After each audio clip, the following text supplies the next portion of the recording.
Captain Taman stood on the bridge of the horizon, watching the stars blur into strange patterns. This was it. Humanity's first faster-than-light journey. 200 years of dreaming, 50 years of building, and now they were actually doing it. All systems stable, reported Hana from the science station. She was the best xenobiologist Earth had, though she had never seen an alien in her life. Nobody had. Humans were alone in the universe, or so they thought. Distance covered? Taman asked. 3 light-years in 40 seconds, Hana said, her voice filled with wonder. We actually did it. We actually broke the light barrier. The crew erupted in cheers. Taman allowed himself a small smile. Admiral Minho would be proud back on Earth. This mission would change everything for humanity. They could finally explore the galaxy, find new worlds, maybe even discover if they were truly alone. Then the alarm started blaring. Captain, we have multiple ships appearing on sensors, the tactical officer shouted. They just materialized out of nowhere. 20 vessels, unknown design. Taman's smile disappeared. Battle stations. Hana, are they hostile? Unknown. They're not attacking. They're just surrounding us. The view screen flickered to life. A face appeared. It was not human. Scaled skin, 3 eyes, and a mouth that moved in ways that seemed impossible. The creature spoke, and somehow, the computer translated its words into Korean. Unidentified vessel. You have violated Galactic Concord space. You will power down your engines and prepare to be boarded. The bridge went silent. Every person on the horizon understood what this meant. They were not alone. They had never been alone. Taman cleared his throat. This is Captain Taman of the Earth vessel Horizon. We mean no harm. We were not aware of your existence or your territory. The alien's 3 eyes blinked in sequence. Earth? You claim to be from Earth? That is impossible. Earth is a protected world under Protocol 7. They have not achieved faster-than-light capability. Well, we have now, Hana said, stepping beside Taman. We developed it ourselves. Who are you? I am Commander Nix of the Galactic Concord Fleet. Earth was supposed to remain isolated for another 1,000 years. How did you develop FTL technology so quickly? Taman felt anger rising in his chest. You've been watching us? For how long? 200 of your years. Since your people first left your planet and touched your moon. We have protocols for primitive species. You develop at your own pace. We do not interfere. Primitive? Hana's face flushed red. We're not primitive. We built this ship.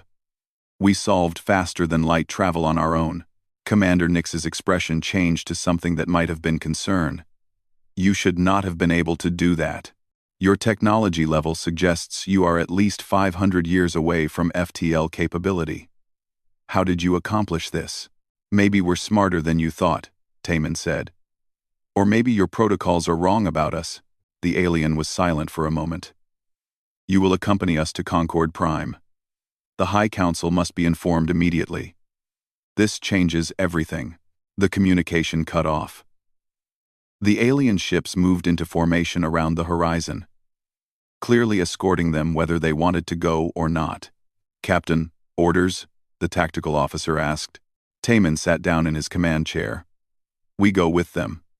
We wanted to meet aliens. Well, we got our wish.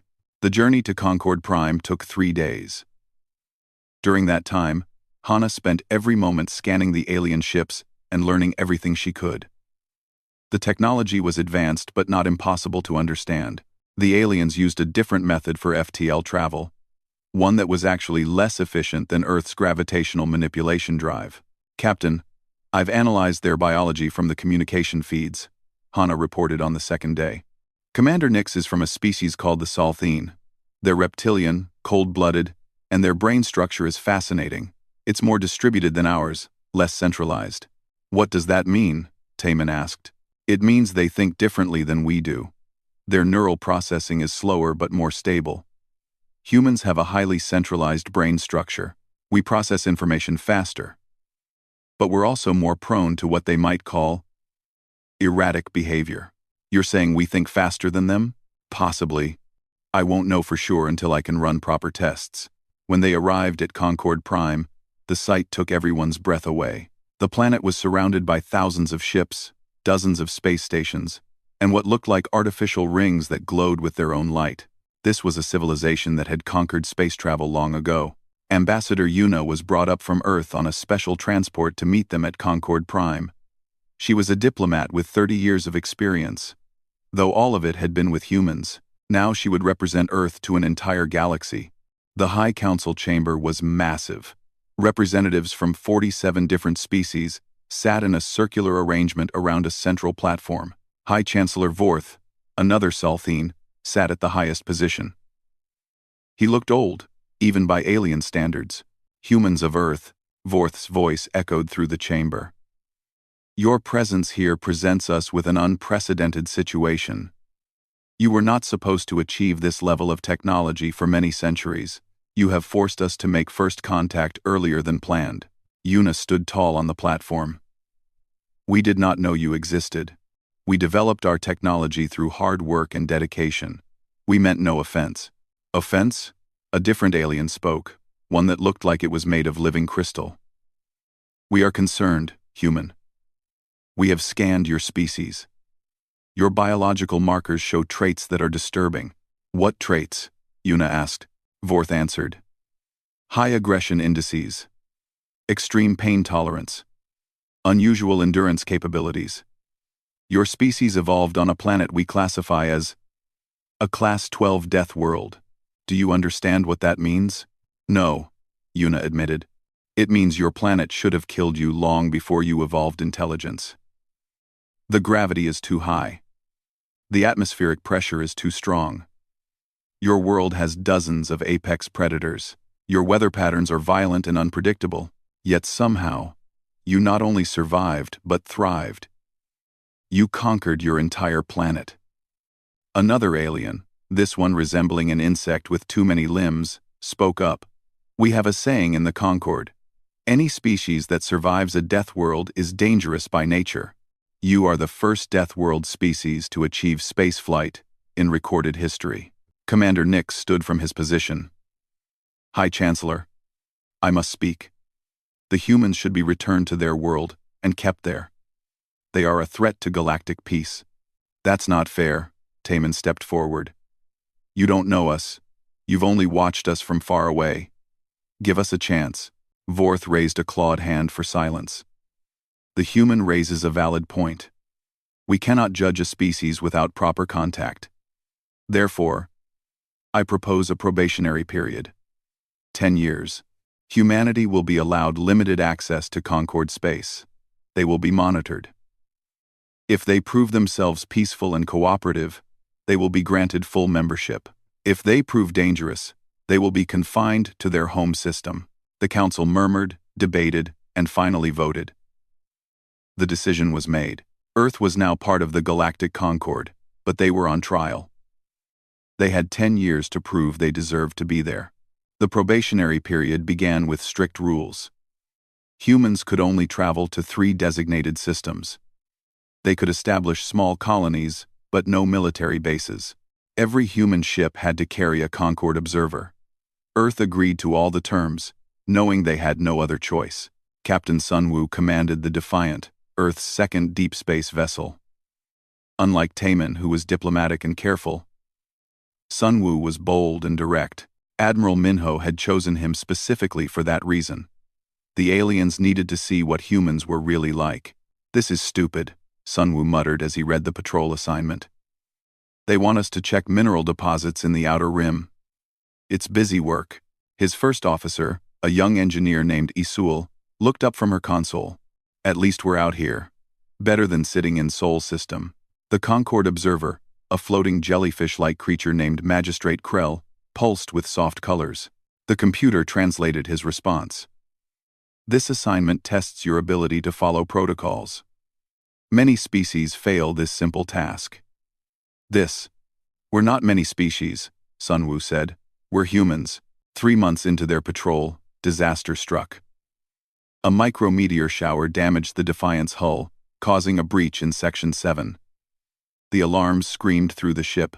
"Breach in Section 7. 3 crew members trapped," Isul shouted. Magistrate Krell's colors shifted to panic. "Evacuate that section immediately. Those crew members are lost. There is no time to save them." "Like hell there isn't." Sunwoo was already running toward the section with emergency suits. "Isul, seal the surrounding sections." "I'm going in, Captain. The atmospheric pressure is dropping too fast. You'll have maybe 2 minutes before hard vacuum," Isul warned. "Then I better move fast." What happened next made Magistrate Krell's entire species biology rewrite their understanding of possible. Sunwoo reached the trapped crew members in 90 seconds. The section was already at near vacuum. A human should have been unconscious, or dead. Instead, Sunwoo held his breath, moved with purpose, and dragged all 3 crew members to safety. When medical examined them later, all 4 humans had survived exposure to hard vacuum for over 3 minutes. They had burst blood vessels in their eyes and ears. But they were alive and would fully recover. "Impossible," Magistrate Krell kept repeating. "No species can survive vacuum exposure. The Concord Medical Database has 0 cases of vacuum survival beyond 30 seconds. Humans can hold their breath for a long time if we train for it," Sunwoo explained, his voice hoarse. "Some of our divers can hold their breath for over 10 minutes underwater. We've been dealing with hostile environments our entire evolution." Dr. Ariam, a psychologist sent by Earth to study human-alien relations, documented every interaction. She noticed patterns that worried her. The aliens treated every small problem as a major crisis. When equipment failed, they would wait for replacements rather than repair it. When faced with difficult decisions, they formed committees that took weeks to decide. Humans solved problems immediately, often in ways that made the aliens uncomfortable. Isul became famous throughout the Concord fleet when she fixed a damaged Concord ship using nothing but spare parts and what she called basic engineering logic. The repair should have taken 3 weeks, according to Concord protocols. Isul did it in 7 hours. "How did you know that would work?" the Concord chief engineer asked, his 4 eyes wide with disbelief. "I didn't," Isul admitted. "But it made sense, so I tried it. When that didn't work completely, I adjusted and tried again. 3rd attempt worked perfectly. You experimented on a functioning starship drive? That could have killed everyone, but it didn't. It worked." Dr. Ariam wrote in her report, "The aliens have a fundamental misunderstanding of human nature. They see our willingness to take risks as recklessness. They see our problem-solving as dangerous improvisation. They don't understand that humans are comfortable with uncertainty because we evolved in uncertainty. Our planet tried to kill us every day. We learned to adapt or die." The colonies were another source of tension. Admiral Minho established settlements on 3 frontier worlds, granted by the Concord. All 3 were classified as marginal worlds, places where most species had tried and failed to build permanent settlements. The first colony was on a high-gravity world. The second was on a planet with an atmosphere that was barely breathable. The third was a cold world with violent storms. The Concord expected the humans to struggle, maybe even fail. Instead, all 3 colonies thrived. "I don't understand," Commander Nick said during a council meeting 6 months into the probationary period. "The humans are growing food on a world where we could barely establish a research station. They're building cities in environments that our species abandoned." High Chancellor Vorth studied the reports. "Earth's gravity is higher than the galactic standard. Earth's atmosphere is oxygen-rich, to a dangerous degree. Earth's weather is considered extremely violent. These marginal worlds are similar to their home. They're comfortable there." Yuna, now permanently stationed at Concord Prime as Earth's ambassador, tried to explain human perspective. "My ancestors lived in places on Earth that other humans thought were impossible. We have settlements in deserts, in frozen wastelands, on mountains where the air is thin. We learned long ago that impossible just means nobody has done it yet. But it was the violence that truly shocked the Concord. A human colony on the Second World was attacked by local predators, massive creatures that the Concord had never successfully defended against. The colony sent a report that they had eliminated the threat. When Concord investigators arrived, they found the predators dead, killed by human colonists using simple weapons. "You killed them?" the investigator asked, horrified. "They were the planet's apex predators." The colony leader, a woman named Somi, looked confused. "They attacked our children. What did you expect us to do? Relocate? Build barriers? Wait for specialized defense forces? Not. Kill them yourselves. Kill them yourselves. That would take months. We handled it in 3 days." Similar reports came from all 3 colonies. Humans killed dangerous wildlife. Humans fought forest fires instead of fleeing. Humans went into storms to rescue stranded colonists instead of waiting for the storms to pass. "They don't understand self-preservation," Commander Nix argued before the council. "They run toward danger instead of away from it. They call it courage. I call it insanity." Dr. Ariam provided context that didn't help ease fears. Humans evolved as persistence hunters. We didn't have claws or fangs or armor. We survived by being smarter, more determined, and more willing to take risks than anything else on our planet. We hunted animals by chasing them until they collapsed from exhaustion. We used tools to kill creatures 10 times our size. We became Earth's apex predator, not because we were the strongest, but because we refused to give up. The turning point came during a trade dispute. Human merchants had entered the market and were outcompeting established guilds. They worked longer hours, charged lower prices, and delivered faster. The guilds complained to the Concord. "This is unfair competition," the guildmaster declared. "They're undermining the entire economic system." Taman, who had been promoted to admiral and now oversaw all human Concord operations, responded calmly. "We're just doing business. We're not breaking any rules. You work 16 hours a day. That's inhuman." "It's very human, actually. On Earth, people regularly work those hours when necessary. We have cultures where 12 to 14-hour workdays are normal." Magistrate Krell, now permanently assigned to human observation, provided his report to the High Chancellor. "The humans are not trying to dominate. They are simply being themselves. The problem is that being themselves makes them superior in almost every measurable way.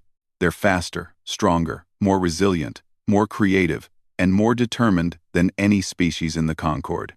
"Are they a threat?" Vorth asked. Krell pulsed with uncertain colors. "Not intentionally. But they're changing everything just by existing in our space. Other species are becoming frightened. There's talk of demanding humanity be removed from the Concord." Commander Nix had been building support for exactly that. He had convinced 19 species to sign a petition demanding humanity's expulsion. They argued that humans were too dangerous, too disruptive, too different. The vote was scheduled for the end of the probationary period. Earth's fate hung in the balance. Then the Velix came, and everything changed. The Velix Dominion had been a distant threat for centuries. They lived beyond the Concord's borders and occasionally raided outer settlements. The Concord's response had always been defensive, sending patrol ships to protect colonists until the Velix grew bored and left. This time was different. 70 Velix warships dropped out of FTL space in the Tarsus system, a major Concord colony world with 12 million inhabitants. The Concord Defense Fleet, 8 ships designed for patrol duty, stood no chance. Within minutes, 3 were destroyed, and the rest were retreating. "Evacuate the planet," the Concord fleet commander ordered. "We cannot stop them." Captain Taman was 3 light-years away when the distress call came through. He was conducting routine surveys with the Horizon, now upgraded and designated as a diplomatic vessel. "Captain, Tarsus is under attack. The Concord fleet is falling back," Hana reported from her station. "How long until they reach the planet?" 20 minutes. There are 12 million people down there. Most are civilians." Taman didn't hesitate. "Set course for Tarsus. Maximum speed." "Captain, we're a science vessel. We have minimal weapons. The Velix have 70 warships," his tactical officer protested. "And if we do nothing, 12 million people die. Plot the course. The Horizon arrived in the middle of the battle. The Velix had already begun orbital bombardment. Cities were burning. The Concorde defense stations were destroyed. It was a massacre. Target their lead ship, Taman ordered. All weapons. The Horizon was not a warship, but it had been built by humans who understood that everything could be a weapon. Its industrial mining lasers, designed to cut through asteroids, carved into the Velix flagship's shields. Its cargo bay doors opened, releasing mining drones that had been hastily modified with explosives. The Velix had never encountered anything like this. They were used to the Concorde's predictable tactics, defensive formations, and reluctance to engage. They were not prepared for a ship that fought like it had nothing to lose. Taman pushed the Horizon's engines beyond safety limits. The ship shuddered and groaned. But it moved faster than the Velix expected. He executed maneuvers that subjected his crew to crushing G-forces, turns that should have torn the ship apart. "Captain, we're pulling 7 Gs. The crew can't take much more." Hannah gasped, her face pressed back against her seat. "Hold on, just a little longer." A Velix warship exploded, destroyed by a mining drone that Taman had piloted directly into its reactor core.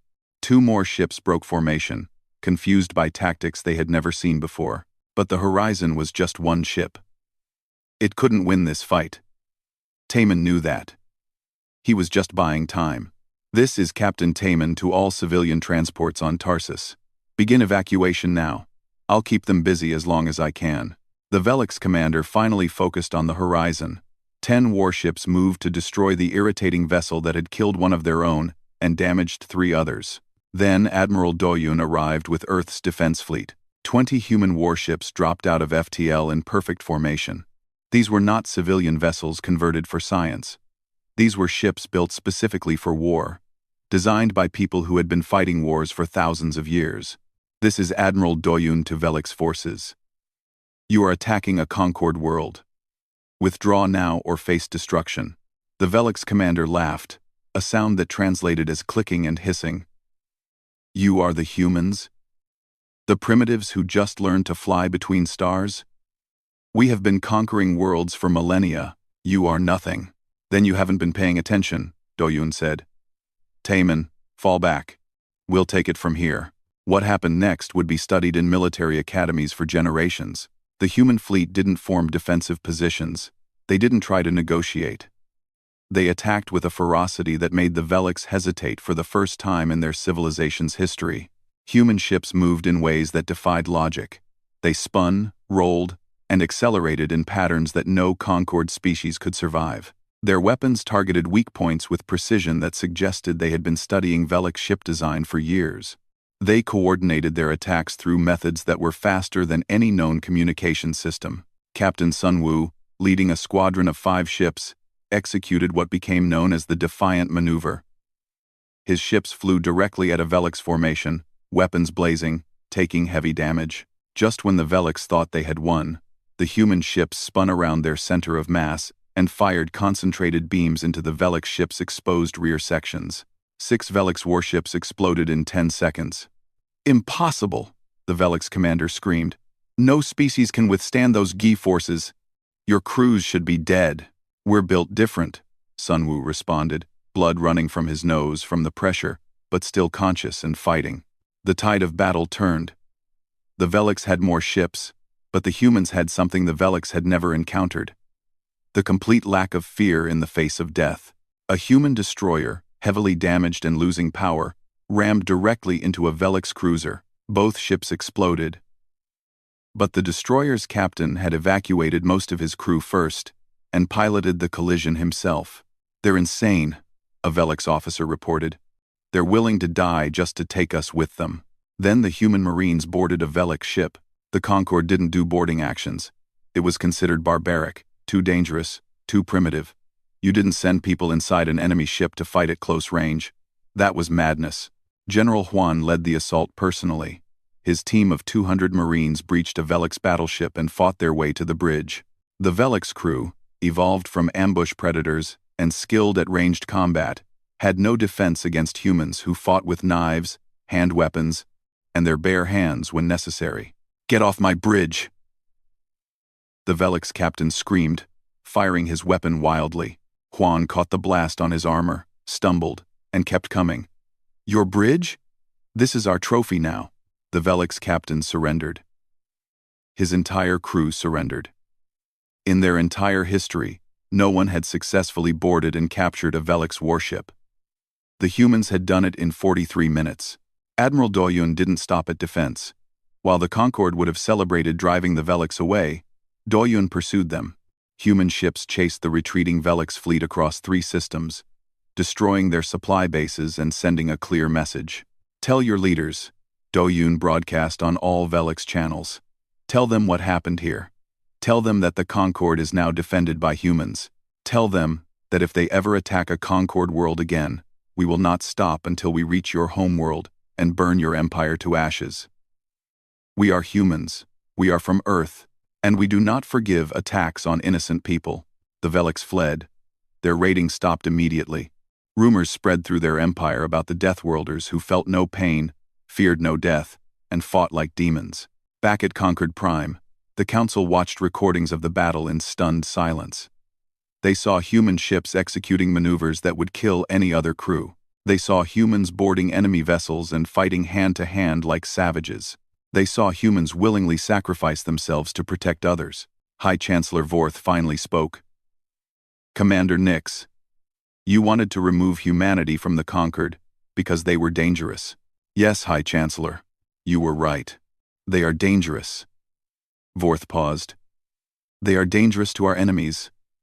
Those 12 million people on Tarsus are alive because humans were willing to fight in ways we cannot. They saved our people." Commander Nix watched the recordings again, seeing his own homeworld's defense fleet running away while humans flew toward the threat. Something inside him broke and reformed. "I was wrong," Nix admitted. "I feared what they might do to us. I should have feared what might happen to us without them." But not everyone agreed. 19 species still wanted humans removed. The vote was still scheduled. The debate raged for days. Then the sensors detected something impossible. Something that should not exist. The Harvester Swarm had returned. The Harvester Swarm appeared at the edge of Concorde space without warning. Ancient ships the size of moons, technology that bent the laws of physics, and a single purpose: consume everything. The first system fell in 6 hours. 4 billion people died. The Concorde fleet sent to stop them was destroyed so completely that investigators couldn't even find debris. "What are we facing?" Admiral Minho asked during the emergency council session. Earth's entire leadership had gathered at Concorde Prime. Elder Sar, the ancient philosopher who had lived for 4,000 years, spoke with a voice heavy with old memories. 2 million years ago, the Harvesters nearly ended all life in this galaxy. They consume planets, break them down to raw materials, and build more ships. They cannot be reasoned with. They cannot be stopped by conventional means. "How were they defeated before?" Hana asked. "By the architects, a species lost to time. The records are incomplete, but they were described as warriors without equal. Aggressive, creative, and disturbingly resilient. They pushed the Harvesters back and into dark space where we believed they had finally died." Taman felt a chill run down his spine. That description sounds familiar. Dr. Jinho, a human historian who had been studying Concorde archives, stepped forward with his datapad. "Because it should. I've been researching the architects for months. Elder Sar, with your permission, I need to share something with the council." The old alien nodded. Jinho displayed his findings on the main screen. The architects didn't just defeat the Harvesters. They seeded dozens of worlds with their genetic material before they disappeared. The records are hidden in the deepest archives. Restricted data, but I found them. He pulled up an image of an ancient world. Then he overlaid it with modern stellar charts. The match was perfect. "That's Earth," Yuna whispered. "Humans are not a separate species," Jinho continued. "We are the descendants of the architects. We were placed on Earth 2 million years ago as a failsafe. If the Harvesters ever returned, the architects' children would be ready." The council erupted in chaos. Commander Nix stared at the humans with new understanding. "That's why you're so different. You weren't meant to be peaceful. You were designed to be warriors." "We weren't designed," Hana corrected. We evolved. But maybe we evolved from warriors. That would explain a lot. The second system fell. Then the third. The harvesters were moving faster than expected, adapting to every defense the Concord attempted. At this rate, they would reach Concord Prime in 6 months. High Chancellor Vorth made a decision that would have been unthinkable before humanity arrived. Admiral Minho, we place our defense in your hands. The Concord military has failed. We need human methods, human strategies, and human warriors. We're not warriors, Minho said quietly. We're explorers, scientists, and families trying to build a future. Then what were you at Tarsus? Minho was silent for a moment. Then he stood straighter. What do you need? Fleet Admiral Nari took command of all Concord military forces.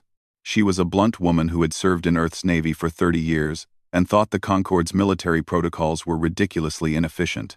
Now she had permission to fix that. Forget everything you know about fleet combat, she told the assembled Concord admirals. We're going to teach you how to wage total war. The Concord officers were horrified by the tactics. Ramming attacks. Kamikaze drones. Nuclear mines. Biological weapons deployed against the harvesters' organic components. Deliberate sacrifices of damaged ships to buy time for others to escape. This is barbaric, one admiral protested. This is survival, Nari replied coldly. The harvesters don't care about your rules of war. They don't take prisoners.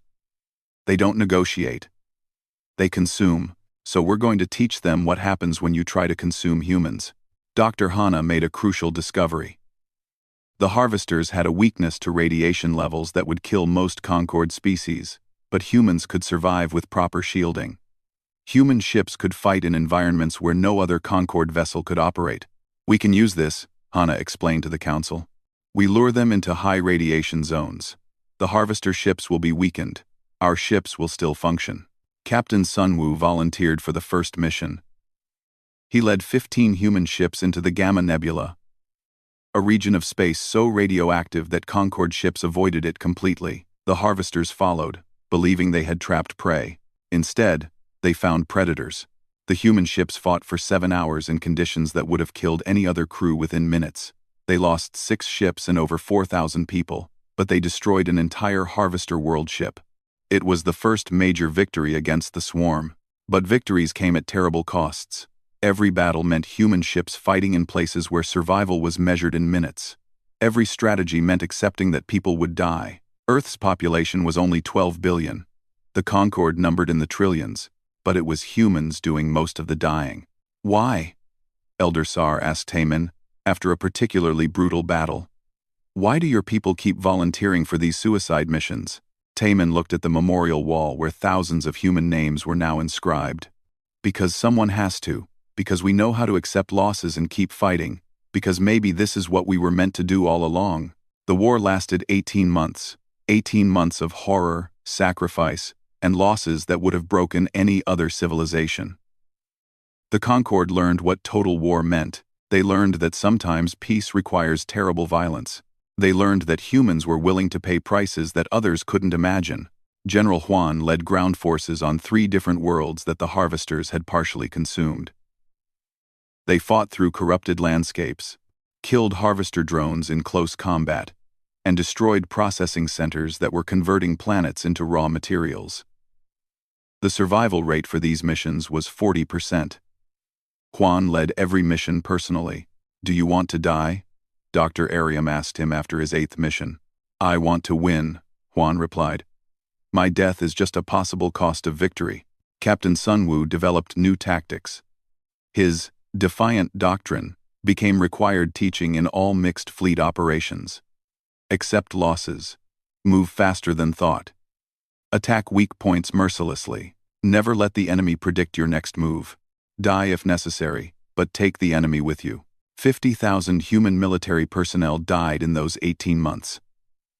Earth held memorials every week. Children grew up knowing their parents had died fighting things from nightmares. But humans kept volunteering, kept fighting, kept pushing forward. Your species is insane, Commander Nix said to Yuna during a quiet moment at Concord Prime. Maybe, Yuna admitted. But we're the insanity you needed. The final battle approached. Harvester scouts had located the Queen Mind, the central intelligence controlling the entire swarm. It was hiding in the Kepler Abyss, a region of unstable space where normal physics broke down. Admiral Doyun volunteered to lead the final assault. He gathered a fleet of 80 human ships crewed by people who knew this was a one-way mission. They would carry prototype gravitational weapons deep into the abyss, detonate them near the Queen Mind, and collapse the entire region of space. You'll be killed, High Chancellor Vorth said. All of you. Yes, Doyun agreed. But the harvesters will be destroyed. The Concorde will survive. That's victory. The night before the mission, human ships across the galaxy received a message from Earth. It was simple. Recorded by Admiral Minho himself. To all human forces, you have fought with honor. You have shown the galaxy what humanity means. Whatever happens tomorrow, Earth will remember. The stars will remember. We are not just fighting for ourselves, we fight for all life. For Earth, for the Concorde, for the future. Come home if you can. But if you can't, die knowing that your sacrifice meant something. Admiral Doyun led his fleet into the abyss at dawn. The Kepler Abyss looked like space was broken. Stars bent in wrong directions. Time moved differently in different places. Ships that entered rarely returned, and those that did came back damaged in ways that made no sense. Admiral Doyun led his fleet of 80 ships straight into that madness. All ships, this is Doyun. Remember your training. Trust your instruments even when your eyes say otherwise. Stay in formation. We only get one shot at this. The Harvester Queen Mind waited for them. It was massive beyond comprehension, a structure the size of a small planet, surrounded by thousands of drone ships. It pulsed with alien intelligence, coordinating the entire swarm across dozens of systems. Target acquired, Doyun's tactical officer reported. Permission to engage? Not yet. We need to get closer. The gravitational weapons won't work from this distance. The harvester drones attacked in waves. Human ships fought back, using every trick they had learned in 18 months of war.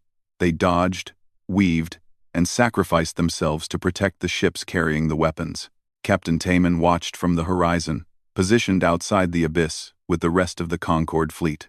He had volunteered to go in with Doyun, but Minho had ordered him to stay back. Someone needs to survive to tell this story, Minho had said.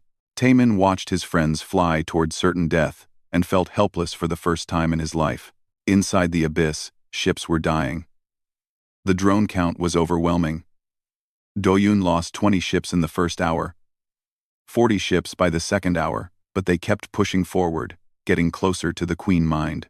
Admiral, we're in range, Captain Sunwoo reported from his position. The Defiant was badly damaged, trailing atmosphere and leaking fuel, but still flying. All ships with gravitational weapons, arm them now, Doyun ordered. Set for simultaneous detonation. We'll only have one chance. The Queen Mind seemed to understand what was happening. The drone attacks intensified. More human ships exploded, their crews dying in flashes of light. Admiral, we're down to 30 ships, Sunwoo reported. That's enough. Activate weapons on my mark. Fleet Admiral Nari, commanding from outside the abyss, watched the sensor data. She knew what was about to happen. She had known when she planned this mission. Tears ran down her face as she watched the dots representing human ships disappearing from her screen one by one. 3, 2, 1. Mark!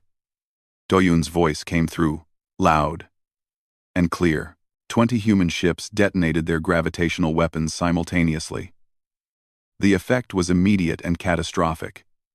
Space itself folded inward, creating a cascade of collapsing dimensions. The Queen Mind screamed, a sound that somehow transmitted through the vacuum, felt by every sensor in range. Then Admiral Doyun broadcast his final message. It went to every ship, every colony, every human settlement across the galaxy. For Earth, for the Concorde, for life itself. The Kepler Abyss collapsed. The Queen Mind died. The remaining harvester ships across the galaxy went silent, their coordination destroyed. Without the Queen Mind, they were just ships, mindless and drifting. 50,000 human military personnel had died fighting the harvesters. Another 8,000 died in the abyss, with Admiral Doyun. Earth mourned, but Earth also celebrated. They had won. The Concord held a memorial service that lasted for 3 days. Every species sent representatives.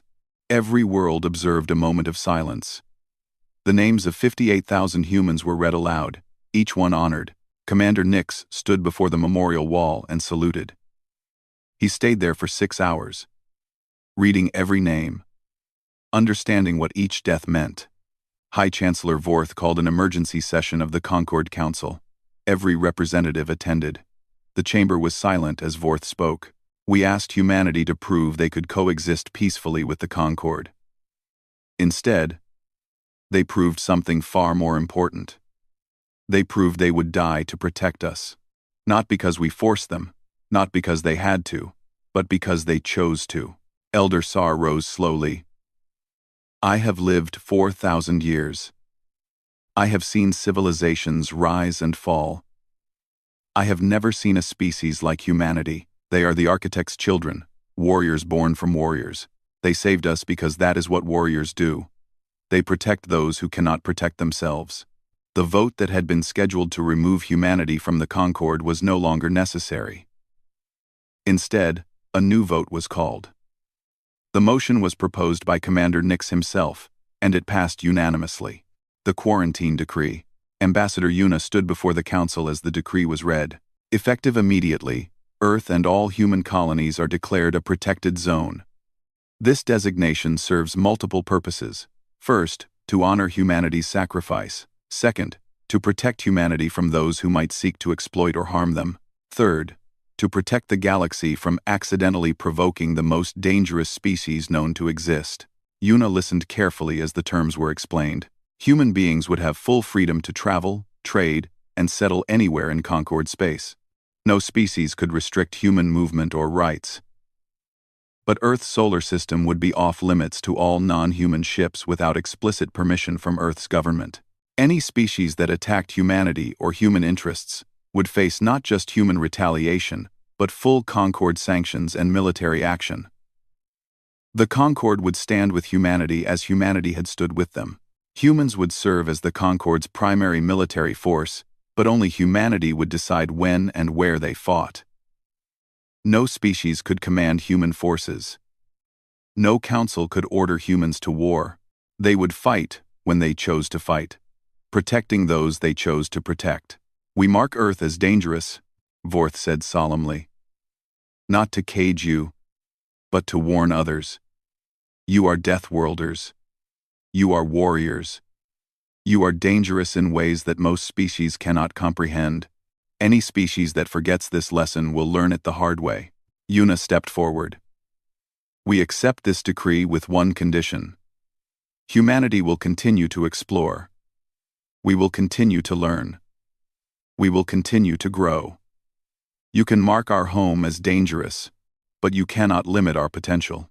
We wouldn't dream of it, Vorth replied. The galaxy needs human ambition. It needs human determination. It needs humans to remind us that impossible is just another challenge to overcome. Admiral Taman was promoted to Supreme Commander of the Human Defense Force. His first act was to commission a new flagship, named Times, Doyun's Legacy, *, Dr. Hana became the director of the Institute for Human-Concord Relations, working to help other species understand humanity while helping humans understand their new role. Captain Sunwoo, who had survived the Abyss mission by sheer luck and stubbornness, took command of exploration forces.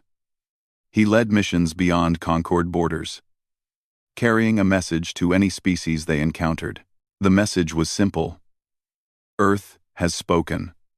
The Galactic Concord is defended by humanity. We seek peace, but we are prepared for war. We welcome friends and destroy enemies.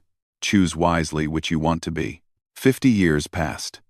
The Concord thrived in an era of peace. Not because threats disappeared, but because those threats learned a simple truth. Attacking the Concord meant facing humans, and facing humans meant choosing death. On Earth, children studied galactic history. They learned about the Harvester War, about Admiral Doyun's sacrifice, about humanity's long journey from a single planet to protectors of the galaxy. Every human ship that left Earth carried the same notation in its identification codes: origin, Earth, death, world, approach with caution.